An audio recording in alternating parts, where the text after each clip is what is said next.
Hey guys, what I've got here is the SUP Handheld Game 2, and as you can see from this cheap yellow plastic device at the side, this is kind of modelled on the Game Boy Pocket, but they've added some extra buttons and all that there. So this was actually sent to me by Banggood, and I did an unboxing and review on my other YouTube channel, so I'll leave a link to that. But I wanted to show you guys this as well, because I do have a lot of gaming handhelds. I've got ones like that, you know, that kind of more emulation based, and I've got like official devices like the PSP, and I've got Game Boy devices, etc. as well. And I'd like to do more videos about that. So why not start with the newest one, the cheapest one, and by all accounts, the worst one. Make no qualms about it. This is a budget device and it isn't expensive. So you kind of get what you pay for there. But if I jump over to the sales page, you can see that the prices actually came down over the last week since I last spoke about it on my other channel. It's only £8.55 and £1.12 for shipping. So you're talking, what, $9.67 there to get it delivered to your door. And in US dollars, that translates to $10.99 and $1.44. So yeah, about $12.50. So for $12.50, under £10, you can get this sent all the way from China to your house. So the sales page here does have a lot of different stats and features and all that mentioned. You can see there it's got a 1020 milliamp rechargeable battery. And if I scroll down, you can see other things such as it supports a TV connection. Now I'll show you that in a second. It does have an AV out port and it comes with a cable. And if I scroll down, you can see more about this. What are those CGI graphics all about? So yes, you can see there it comes with an L&R key. I'll talk about that soon as well. But this is what I wanted to show you. This is a list of the games that it shows you is included in the device. This does not have a micro SD card. You cannot add additional games to it. You've kind of just stuck with the games that are in the system. So you can see that most of these games are NES based. And that's true. That's what you get in the system. But they've got this random picture of Sonic here, despite the fact that game is not in the system. I don't know what they're doing there. Now, this does have a lot of fantastic NES games. You can see Contra and Mario Tennis and all that. Well, Tennis it was just called then. There's a lot of great games there, but most of them do appear to be at the kind of earlier side of the NES's journey. You know, you're talking games from 1983, 1984, 1985, just, you know, like some of the really old NES games. There's actually a couple of ports in there as well, newer ports, games that have been developed later for the NES. But yeah, these games, for the most part, are very, very basic. Okay, that's the sales page. Let's get back to the device itself. Now, on the box here, you can see that it comes in yellow, which I've got, red, blue, white, and black, and it's got some features there, such as the 3-inch wide LCD screen. Now, inside, you got this, which was in this bag. You get a manual, so you get an AV out cable to connect to your television, and you get the smallest, crappiest micro B USB charging cable as well. Really, really short, really, really bad. In fact, I'll open it up just to show you how short this is. So yeah, the cable here is not the best. I mean, that's your cable. That's it. Not the best, is it? So let's focus on the device, and I'll scroll. I'm just going to zoom down a little bit. I was going to say scroll down. Okay, so let's look at the hardware. Firstly, look at the screen. Notice that there's about 50 scratches on it. Yeah, that wasn't me. That actually arrived like that. It arrived out of the box, fresh out of the bag, like that. That is how Banggood sent me this device. So right off the bat, yeah, I didn't really get a really good first impression of this device because it came with this scratch screen, which is, let's be honest, that's unacceptable for anyone to buy a product and get it sent out and it's all scratched like that. So even if yours doesn't arrive scratched, well, it's clear that this is easy to scratch. I mean, look at that. That's how this was sent to me. Absolutely disgraceful. I don't know what they were thinking. Now, as far as the buttons go, you've got 4 buttons here. They've kind of went with the SNES colour scheme. But what's annoying with the buttons, you've got 4 buttons here, right? And there's L, R on the back, right? So you've got L, R on the back, then you've got the battery. And the battery can be taken, you know, out and in quite easily. I'll say that now, I won't be able to get it out without some sort of utensil. There we go. So there's the battery. And you could, and theoretically, you know, you could replace this if you didn't like the battery life in this. I'm not sure about the battery life. I've played a few hours in it and I've charged it once, so I've not kind of played it consistently to see how long it lasts, but you could replace that very easily, so that's good, I guess. But yes, you've got these LR buttons on the back, and they do work. In the game, these buttons do work, just like these buttons work. But what you will see is that those buttons are absolutely pointless. Absolutely pointless, because all of the games are NES games, so they require 1 button or 2 buttons. Yet they've put 6 buttons in here. It's really, really strange. So at the top here, you've got your micro B charging port. You've got your AV out cable there to go to your television, and you've got your on-off switch. Now, AV out, this is where it becomes very, very annoying, because who's going to connect this to their 50-inch television and sit and play games from 1983 like that? It just doesn't make any sense. There's no headphone jack here. There's no headphone jack. So if I turn it on, you can hear music. So ideally what you'd like to do is put some headphones on and play this if you're on a train or the bus or something. Now, you can change the volume with this, and there's 4 levels. You've got mute, and then it's 1, 2, 3, 4. So it starts on, 0, 1, 2, 3. It starts on 2, you can go louder to 3, and it goes off. 1, 2, 3, off. Now, the thing is, say you mute it because you don't want to annoy people that are sitting next to you on the plane or something. If you go into a game, this is the main menu, and then you go into a game and you go, oh, I want to reset it. You've got this useful reset button, right? It puts the volume back to 2. So it doesn't matter if you mute it, it doesn't matter if you put the volume down or up. Whenever you reset and go back to the main menu, they will put the volume back to the second highest. So 0, 1, 2, you've got mute, and then 1, 2, 3, they put it to the second level. So it's a little bit annoying that it does that you always have to kind of constantly change the volume whenever you go back to the main menu. So the other thing there is, I'll just point this out. It says it's Chinese, English, I think that's Arabic, and then Spanish, but the box actually says it comes in Portuguese as well, but it's not there. So there's lots of quirks like that. As far as audio goes, you've got a single speaker. There it's there, you can actually see it. And it's very, very tinny, as you would expect. It's just like the cheapest speaker you can get. It's not stereo. But what I would say is that it is actually very loud. I'm going to turn it off for a second. It is actually very, very loud. So yeah, that's good. But I mean, look at the side here. Look at the light just bleeding from the case. This is just cheap, man. It feels cheap. It looks cheap. I mean, you can actually see inside the device there. It's just really cheaply made. It's actually lighter than what it says on the website. It's only just over 100 grams or so. If I get this here, turn on. As a light device, that's one thing I will say about it. It's very, very light. So if I put this on, 104 grams. So this is very, very light, 3.7 ounces. So it's a light device and it feels light. I mean, this thing is just made by cheap plastic. So one of the things I don't like, again, just to go back to the volume, one of the things I don't like about it is if you mute it, because that menu sound annoys me. If you mute it, it doesn't just mute the menu. You go into a game and it's muted, and then you have to turn the volume back up. So I need to turn it back up now if I want volume in the game. So I painfully went through all of the games to check what games were there. And you can scroll down, like up and down. You can see you can go to 500. There are 500 games there. Or you can go left and right. That speeds it up a little bit. Like that. Now, the thing is, one thing you'll quickly realise is, at first I thought, well, all of these games are unique, but after a while, you quickly realise that they start doubling up some of the games. I don't know exactly how many games are in this, as far as, you know, you go through all the way to 500, which ones are doubles. My guess is that maybe 200 are original, and then they've got all these ones just kind of duplicated.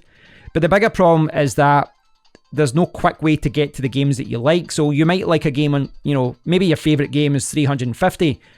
There's no quick way to get there. There's no favourite system. You have to go all the way there. So that's a little bit annoying. Some of the games have been modified as well. Super Bear Bros 3, like the start of the screen, which I'll show you in a second. That's been modified. But I want to show you the biggest problem. For me, this is the biggest problem in the game, and it's the buttons. Now, the D-pad, yes, it's a cheap D-pad. Oh, in fact, that does look original. The D-pad here. Forget it here. The D-pad isn't too bad. The buttons are kind of clicky.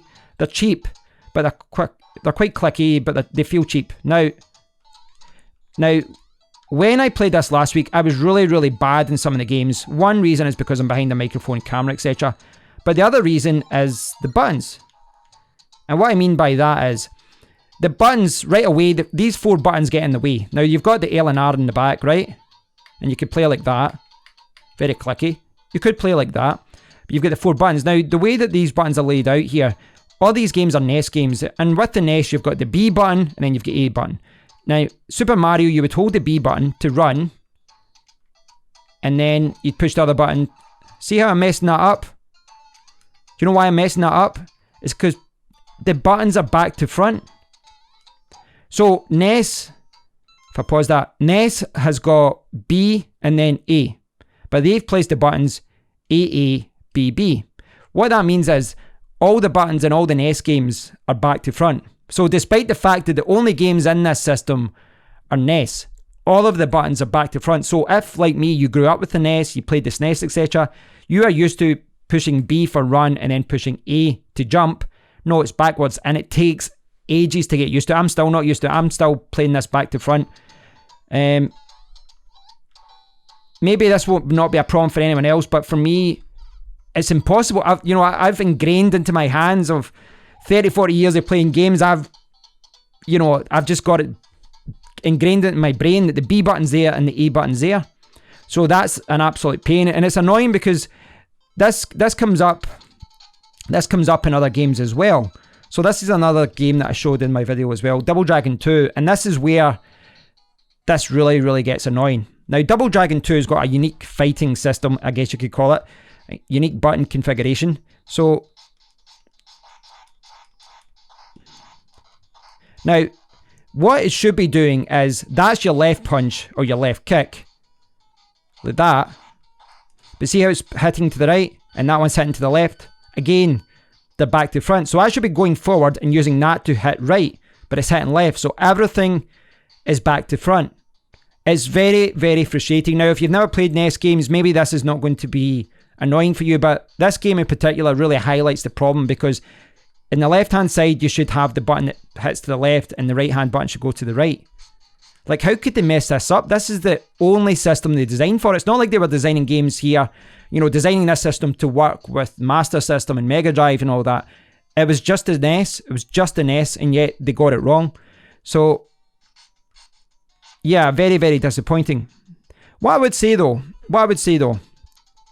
despite all of that, when you actually get into a game and you start playing the game, you start to enjoy it. You do start to enjoy it. So I'll try and pick another game for you. Let me see. Gives you an idea. Like Kung Fu's one I always show because I like that, but let's see what else we've got here. 10-yard fight. You can see that a lot of these games. So now it's putting all the B's and C's, but then it goes Pac-Man. So it's just kind of weird with the order here. B, Pac-Land.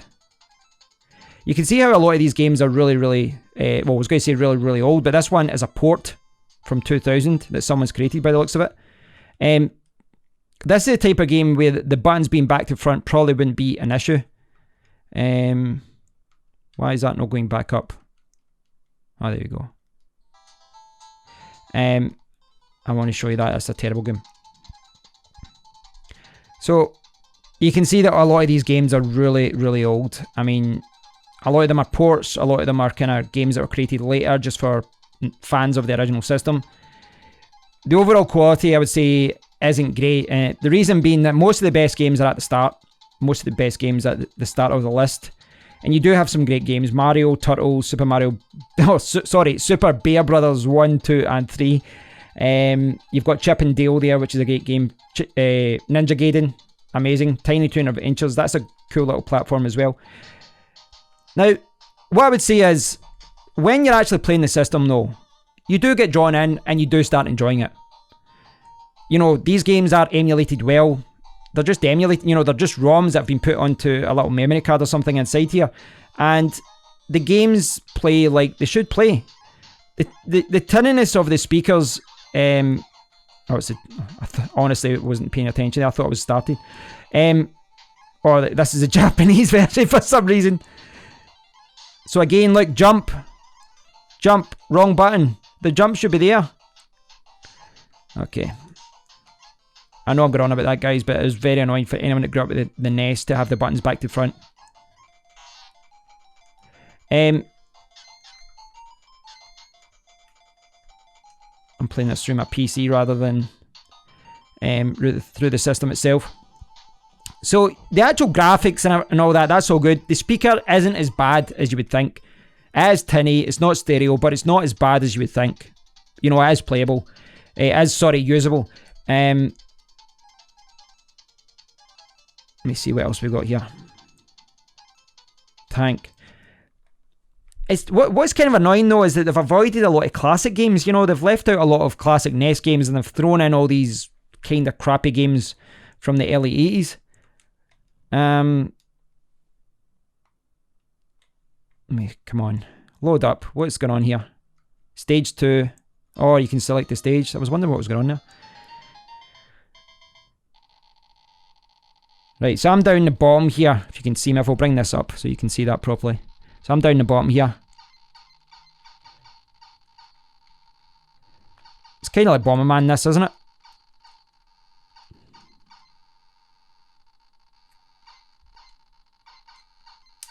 Yeah, this is just one button. So, for those of you who don't know, the old classic Atari 2600, etc., had one button. So, a lot of the early ports to the NES, a lot of the early games on the NES were just ports from, you know, like early Commodore game systems and MSX and Atari, etc. So, they only used one button. So, both buttons do the same thing. So, again, one button on a system that's got 6 buttons. Only one button works. This is a one button game. So, yeah, it's kind of frustrating that. And that's the thing with the buttons as well. I found that when playing Mario is you're holding this and then you do that and you sometimes hit the other buttons. They just seem too close together.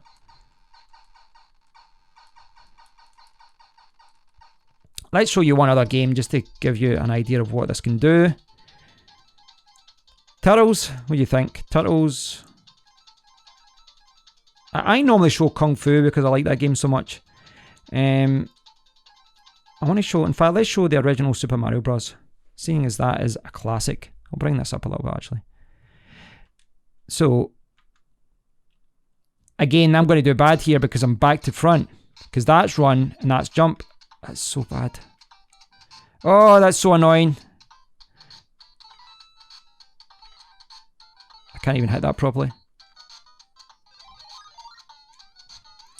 It's like playing upside down.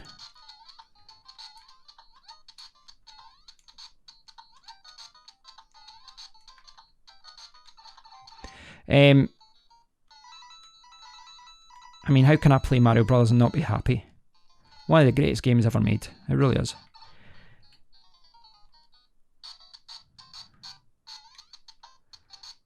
I'm not going to win any time awards here.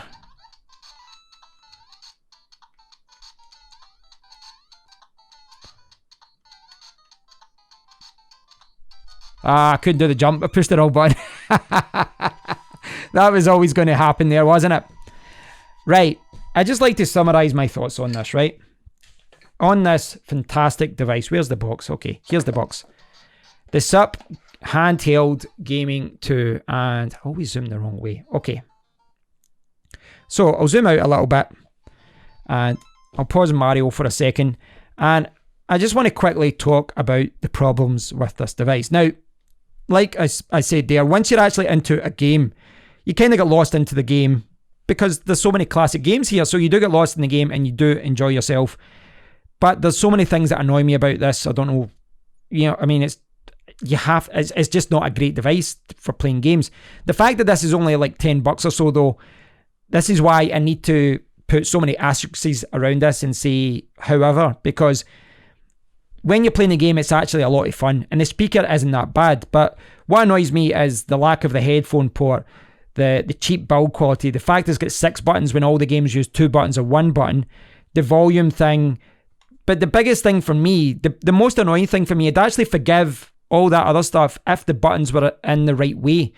But there's no way to map these buttons. There's no settings screen. There's no configuration screen for me to just put those buttons over there. There's nothing. And that's the biggest problem with this, is that the buttons are back to front. And if you're an old fart like me and you grew up with the NES and you grew up playing SNES games and all that, you'll be used to those buttons being in a particular order, and to have them back to front really is annoying. Now, if you're buying this for a kid, well, they're not going to know that. You know, I think if you're only wanting to buy something for a 5-year-old, I can see why people would buy something like this. They don't want to spend £300, $300 on a Switch or something, and then, you know, the kid just ends up smashing it up. I can understand why people would buy this for really young kids, and they'll maybe get a lot of fun from it. But the fact that it arrived without this, you know, the LCD screen being all scratched, the fact that it all arrived like that is really, really bad. It really is. It doesn't look terrible though, that's the thing. You know, it is cheap, it's light, it's plastic, but it doesn't look terrible. So I was just interrupted there by the Amazon delivery guy. More things to review. But before I go off, I just want to make one point about this system to kind of clarify my point about price, etc. So this is most of my handhelds, most of my retro gaming handhelds and official gaming handhelds, which I've got like retro carts in. It's like a flash cart that allows you to play older games. Now, I would say that this is really only good for young kids. That's what I would say. For $10, I can see why someone would buy this. It makes sense. If you want to buy something for a young baby, a young kid, and you just want something that they can bash buttons on, give them this. Don't give them an expensive system. It doesn't make any sense. Buy them something like this. This is deeply flawed. I mean, you can see the light bleeding at the side. It's cheap, it's plastic. The buttons are back to front. Tinny speakers, no headphone jack. There's not really a lot to show about this, and this is not going to win any awards. But it does have the price to match it. So if your budget is low and you just want something for a kid, you might want to buy this. So I can't rule out that being an option for some people. But I would say for 99% of the people watching this video, you want to buy something else. You can buy original Game Boys for like 30, 40 or something like that. They're not too expensive now. You can pick them up fairly cheaply. And there's a lot of these emulated Android kind of based gaming systems as well that are relatively cheap. These are great. They've got great speakers, great battery life. They're a lot more flexible. They can store a lot of games and they're just better. So what I would say is that in the $10 range, yes, this is probably as good as you're going to get. When you go up to $25, $30, $40, etc., you'll start opening up all these different options that you can buy. Older original systems and newer original Android systems. So yes, it depends on your situation. If you're looking to buy for a young kid, you maybe want to buy something like the SUP Handheld Game 2. But if not, go with one of those classic handhelds or go with something a little bit better, a little bit more flexible, a little bit more premium. So thanks for watching, guys. I hope you've enjoyed this bizarre look at the SUP Handheld Game 2. I will leave a link to this sales page if you want to buy it for yourself. But please stay tuned. I will do more reviews of handhelds in the future and give you my thoughts on what I like and what I don't like about them. This is deeply flawed, but if you do want something for a kid, maybe this is something that you want to pick up. Until next time, take care.